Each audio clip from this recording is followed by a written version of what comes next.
Hi friends, ఇవాళ ఒక sensational news మీ ముందుకు తీసుకొచ్చాను. పవర్ స్టార్ పవన్ కళ్యాణ్ గారి ఓజీ రిలీజ్ ఉత్సాహంలో అభిమానుల జోష్ తారాస్థాయికి చేరింది. బెంగళూరు కేఆర్ పురంలోని ఒక థియేటర్లో ప్రీమియర్ షో సమయంలో కొన్ని ఫ్యాన్స్ కత్తులు ఊపుతూ సీరియస్గా స్క్రీన్నే చింపేశారు. అవును, కత్తితో ఫుల్ టెన్షన్ సీన్ క్రియేట్ చేసి స్క్రీన్ దెబ్బతీయడంతో ఆ షో మధ్యలోనే స్టాప్ చేయాల్సి వచ్చింది. యాజమాన్యం వెంటనే జోక్యం చేసుకుని పరిస్థితిని కంట్రోల్ చేసేందుకు ప్రయత్నించింది. కొంతసేపు టెన్షన్ నెలకొన్న తర్వాత ఫ్యాన్స్తో మాట్లాడి షోను మళ్ళీ రీస్టార్ట్ చేశారు.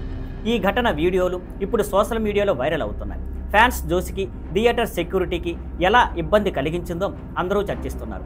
ఇంత ఫ్యాషన్ అవసరమా, లేక ఇది మరీ ఎక్కువైందా అనే డిబేట్ కూడా మొదలైంది. కానీ ఒక నిజం మాత్రం ఖచ్చితంగా చెప్పాలి, పవర్ స్టార్ పట్ల అభిమానుల ఆరాధన ఎలాంటి స్థాయిలో ఉందో ఇది మరోసారి చూపించింది. సినిమా కోసం స్క్రీన్నే చింపేసేంత ఫ్యాన్స్ ఫ్రెంజీ అవ్వడం ఇది ఓజీ రిలీజ్కి ఉన్న మాస్ మ్యానియాకి నిదర్శనం. ఫ్రెండ్స్, ఫ్యాన్ లవ్కి లిమిట్ లేదని మనకు తెలుసు, కానీ అదే సమయంలో థియేటర్ ప్రాపర్టీ, ఇతర ప్రేక్షకుల సేఫ్టీ కూడా చాలా ముఖ్యం. ఈ సంఘటనపై మీ అభిప్రాయం ఏమిటి? మరిన్ని అప్డేట్స్తో మళ్ళీ కలుద్దాం. See on Skyline networks. Thank you for watching. Please like, share and subscribe.